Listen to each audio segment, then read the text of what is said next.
উন্নয়নের ফলে জ্ঞান আহরণ ও বিতরণের সুযোগ সুবিধা ক্রমেই বৃদ্ধি পাচ্ছে। এবং যে বৃদ্ধি পাচ্ছে তাই নয়, এই প্রক্রিয়া ক্রমেই সহজ হয়ে যাচ্ছে। ফলে আমাদের সৃজনশীল হতে যেসব উপকরণ প্রয়োজন তা আহরণ ও আত্মীকরণ গত শতাব্দীর তুলনায় সহজতর হবে। তবে এটাও সত্য যে চলমান বিশ্বায়ন প্রক্রিয়ায় আমরা ক্রমাগত বহুমুখী তীব্র প্রতিযোগিতার সম্মুখীন হব। আমাদের প্রকৌশল জনশক্তি যে বিশ্বের বাইরে সমান লক্ষ্য ও প্রশিক্ষণ প্রাপ্ত বলে বিবেচিত না হয়, তবে আগামীতে নিজের দেশের উন্নয়ন কর্মকাণ্ডেও বিদেশিদের অনুপ্রবেশের আশঙ্কা থেকেই যাবে। অপরদিকে আমাদের নতুন শতকের প্রকৌশলীরা যদি বিশ্বের দরবারে তাদের মেধা, মনন, নতুন জ্ঞান আহরণের দক্ষতা ও সততার পরিচয় দিতে সক্ষম হয়, তবে তোমরা শুধু নিজের দেশেই নয়, বিদেশের প্রযুক্তি পরিমণ্ডলেও অবাধ বিচরণের দাবিদার হবে এবং বিশ্বায়নের সুফল দেশের দোরগোড়ায় পৌঁছে দিতে সক্ষম হবে। আমাদের দেশের সম্পদের দৈন্য আছে স্বীকার করি, কিন্তু তোমাদের জ্ঞান আহরণের সৃজনশীল প্রচেষ্টায় আমাদের বিদ্যমান চিন্তার দৈন্য দূর হবে, সেটাই আমাদের আশা। 21 শতকের প্রকৌশলীরা এবার আমাদের প্রকৌশল সমাজের একটি অশুভ প্রবণতার কথা তোমাদের কাছে তুলে ধরব। বিষয়টি অপ্রিয়, বিশেষ করে আজকে আনন্দঘন দিনে ছন্দপতন করছি বলে তোমরা আমাকে হয়তো দোষী সাব্যস্ত করবে, কিন্তু বিষয়টি অত্যন্ত গুরুত্বপূর্ণ বলে মনে করি এবং কর্মজীবনে প্রবেশ করার পূর্বেই এই ব্যাপারে নবীন প্রকৌশলীদের আগাম সতর্কীকরণ অত্যন্ত জরুরি। বিষয়টি হল প্রকৌশলী সমাজের একটি অংশে অব্যাহতভাবে সংকীর্ণ দলীয় রাজনীতিতে সক্রিয়ভাবে জড়িয়ে পড়া এবং এর ফলে এই সমাজে বিভেদ সৃষ্টির অপচেষ্টা। এই অশুভ প্রবণতা শুরু হয় প্রায় 20 বছর আগে এবং আজ এটি তীব্র আকার ধারণ করেছে বলে আমি আশঙ্কা করি। একজন প্রকৌশলী রাজনৈতিক দিগদর্শন থাকতেই পারে, তিনি তার মতাদর্শের ভিত্তিতে দেশের কোনো রাজনৈতিক দলের সদস্য হতেই পারেন, কিন্তু সেই ভিত্তিতে প্রকৌশল সমাজকে বিরক্ত করা মোটেই কাম্য নয়। প্রকৌশলী সমাজের কোনো অংশের রাজনৈতিক বিরোধী করা, কোনো অংশের রাজনৈতিক ক্রেডিবিলিটি করা ও তাদের অঘোষিত অঙ্গ প্রতিষ্ঠানে পরিণত হওয়ায় কোনো গৌরব নেই। আজ শুধু আমাদের পেশার অবমূল্যায়ন। সবাই, বিশেষ করে প্রযুক্তি বাস্তবায়নে নিয়োজিত পেশাজীবীরা নিজেদের পেশাগত, শিক্ষাগত ও সর্বোপরি গুণগত মান উন্নয়নে সদা সচেষ্ট। সেসব দেশের প্রকৌশলীদের এই ইতিবাচক মন মানসিকতার সুফল আর সেই সব দেশের মানুষেরা পেতে শুরু করেছে। ওইসব দেশের প্রকৌশল সমাজ আমাদের প্রকৌশলীদের মধ্যে রাজনৈতিক অশুভ মেরুকরণের কথা শুনলে হয়তো প্রথমে অবাক হবে, পরবর্তীতে এই অর্বাচীন কাণ্ড কারখানা তাদের মধ্যে কৌতুক উৎপাদন করবে এবং তারা আমাদের সম্বন্ধে ব্যঙ্গোক্তি করবে। এ ধরনের কার্যকলাপ আমাদের পেশার আন্তর্জাতিক স্বীকৃতি বিঘ্নিত করতে বাধ্য। 21 শতকের তীব্র প্রতিযোগিতামূলক বাজারে এই আত্মহনন দেশের বিশিষ্ট সাহিত্যিক মরহুম অধ্যাপক আবুল ফজল নবীন প্রকৌশলীর উদ্দেশ্যে এই প্রসঙ্গে বলেছিলেন, আমি যোগ করছি, গাড়ি বাড়ি ও আরাম আয়েসের লোক মানুষের মর্যাদা, এই দুর্বলতার ঊর্ধ্বে আপনাদেরকে উঠতে হবে। কারণ অকারণে আপনারা যে পেশা গ্রহণ করতে যাচ্ছেন তার সঙ্গে কিছুটা গ্লানি, নিন্দা, গ্লানির অভিযোগ বহু প্রচারিত, তা আপনারাও হয়তো জানা না। সভ্যতা ও সভ্য জীবনের বহুমুখী নির্মাণে যে পেশার অবদান ও প্রয়োজনীয়তা অপরিহার্য, আপনি সকলকে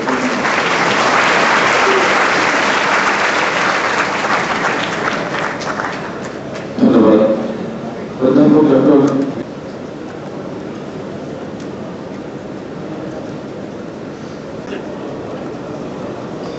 স্মৃতি বিজড়িত রক্ত ছড়া মার্চ মাসে আমি শ্রদ্ধার সাথে স্মরণ করছি সেই বীর মুক্তিযোদ্ধাদের, যাদের নিঃস্বার্থ আত্মত্যাগ আমাদের উপহার দিয়েছিল একটি স্বাধীন দেশ। আপনাদের সবাইকে জানাই আমার উষ্ণ অভিনন্দন এবং শুভেচ্ছা। সমবেত সুধীমণ্ডলী, একটু স্মৃতিচারণ প্রয়োজন। অবিভক্ত ভারতের পুরো আন্দোলন ছাড়া এই অগ্রসর। সুতরাং ডিগ্রি অর্জনের পর আপনাদের প্রধান কর্তব্য হচ্ছে কৃতজ্ঞতার সাথে আপনার উচ্চশিক্ষার পেছনে দেশের যে দরিদ্র সাধারণ জনগোষ্ঠীর অবদানের কথা তা মনে রাখা এবং যথাসম্ভব তাদের ভাগ্য উন্নয়নে নিরবরভাবে কাজ করে যাওয়া। কেননা আপনাদের কর্তব্য পরায়ণতার উপর নির্ভর করবে আগামী দিনে দেশের অগ্রগতি। আমি সর্বান্তকরণে আপনাদের সাফল্য মঙ্গল কামনা করছি। খুলনা প্রকৌশল ও প্রযুক্তি বিশ্ববিদ্যালয়ের শিক্ষক, কর্মকর্তা, কর্মচারীবৃন্দ, আমি আজকের এই মহত্তর অনুষ্ঠানে আবারও আপনাদের সকলকে ধন্যবাদ জানাই এই বিশ্ববিদ্যালয়ের কার্যক্রম নিরলসভাবে এগিয়ে নেওয়ার জন্য।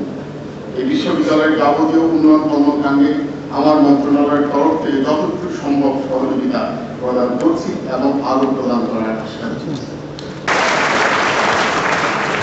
ধন্যবাদ।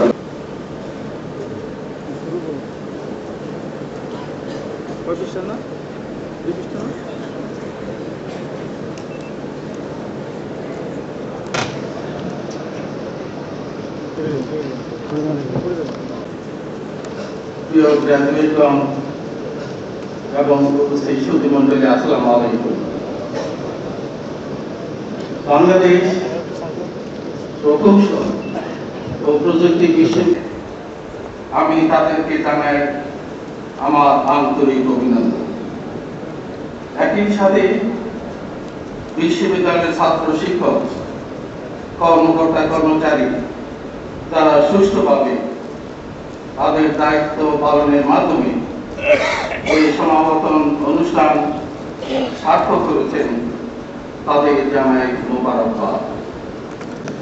এদেশের মানুষ অত্যন্ত মেধাবী, সেবার মাপকাঠিতে এদেশের অবস্থান অনেক ঊর্ধ্বে।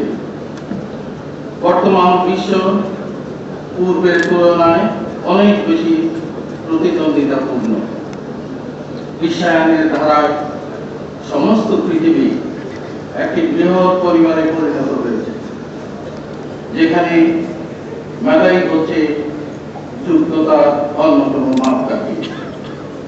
যেখানে বিশ্ব প্রতিযোগিতায় আমাদের এগিয়ে যেতে হবে।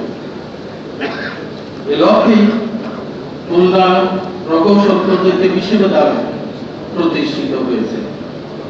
প্রতিষ্ঠার পর হতে এই বিশ্ববিদ্যালয় যে সুচিন্তিত, বিজ্ঞান ভিত্তিক ও বাস্তব অত্যন্ত প্রশংসনীয়। বর্তমান বৈশ্বিক প্রতিযোগিতায় দক্ষ মানব সম্পদ সৃষ্টির মাধ্যমে খুলনা প্রকৌশল ও প্রযুক্তি বিশ্ববিদ্যালয় জাতীয় অগ্রগতিতে অবদান রাখতে সক্ষম হবে বলে আমি বিশ্বাস করি। সুধীমণ্ডলী, বিশ্ববিদ্যালয় হচ্ছে দেশের ভবিষ্যৎ বিনির্মাণের সূতিকা এবং উচ্চতর শিক্ষা ও গবেষণার অনন্য প্রতিষ্ঠা। বিশ্ববিদ্যালয় থেকে যে জ্ঞান অর্জিত হয় তা দিয়ে সৃষ্টি হয় দেশ ও জাতি গঠনের ক্ষমতা। আগামী দিনের সমৃদ্ধির সোপান করিতে তাই বিশ্ববিদ্যালয়ের ভূমিকা অত্যন্ত গুরুত্বপূর্ণ।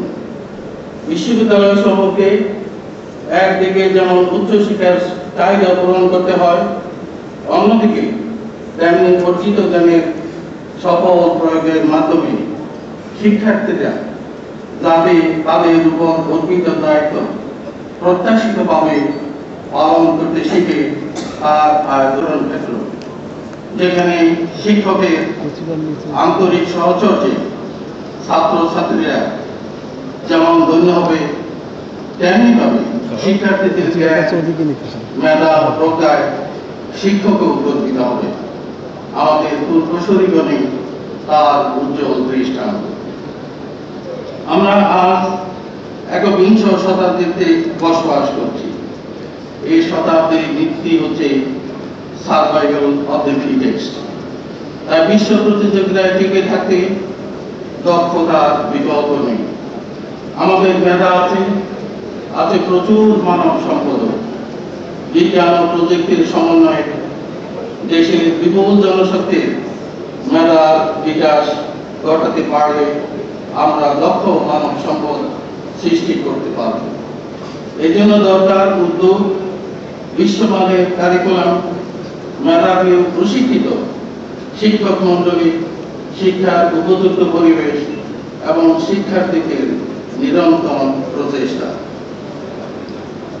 একথা আজ সর্বজনবিদিত যে বিজ্ঞান ও প্রযুক্তির উন্নয়ন এবং এর সার্থক প্রয়োগের মাধ্যমে নিহিত রয়েছে যে কোনো দেশের উন্নয়ন ও অগ্রগতি। প্রগতির ইতিহাস বহুলাংশে উদ্ভাবনের ইতিহাস, বিজ্ঞান ও প্রযুক্তির উন্নয়নের ইতিহাস। বিজ্ঞান চর্চা, গবেষণা, আধুনিক প্রযুক্তির প্রয়োগের মাধ্যমে উন্নত দেশগুলোর জীবন ধারায় অভূতপূর্ব পরিবর্তন সাধিত হয়েছে। অনুন্নত দেশগুলি পিছিয়ে পড়ার অন্যতম কারণ বিজ্ঞান প্রযুক্তির ক্ষেত্রে পশ্চাৎপদতা, এবং এক্ষেত্রে জীবনগুলি আমাকে জানানো হয়েছে 1974 সালে খুলনা ইঞ্জিনিয়ারিং কলেজ হিসাবে শিক্ষা কার্যক্রম শুরু করার পর 1986 সালে বিআইটি এবং 2003 সালে একটি পূর্ণাঙ্গ বিশ্ববিদ্যালয়ের মর্যাদা লাভ করে। ইতিমধ্যে দেশের উচ্চ শিক্ষাঙ্গনে বিশেষত প্রকৌশল শিক্ষার প্রতিষ্ঠানটি অনন্য ও ব্যতিক্রমধর্মী নজির স্থাপন করতে সক্ষম হয় আমি সংশ্লিষ্ট সকলকে ধন্যবাদ জানাচ্ছি।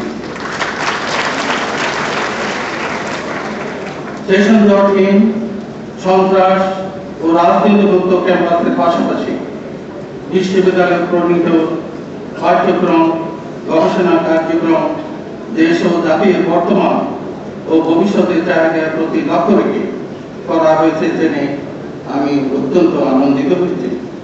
বাংলাদেশের বিজ্ঞান ও প্রকৌশল প্রযুক্তির চাহিদার সাথে সামঞ্জস্য রেখে বিশ্ববিদ্যালয়কে ভিন্নতর আঙ্গিকে গড়ে তোলার অব্যাহত প্রয়াসকে সাধুবাদ জানাই। এই বিশ্ববিদ্যালয়ে মৌলিক প্রকৌশল শিক্ষার পাশাপাশি গ্রাজুয়েট পর্যায়ে লেদার ইঞ্জিনিয়ারিং এবং পোস্ট গ্রাজুয়েট পর্যায়ে বায়োমেডিক্যাল ইঞ্জিনিয়ারিং ও ইনার্জি টেকনোলজি। প্রিয় গ্রাজুয়েট বৃন্দ, খুলনা প্রকৌশল ও প্রযুক্তি বিশ্ববিদ্যালয়ের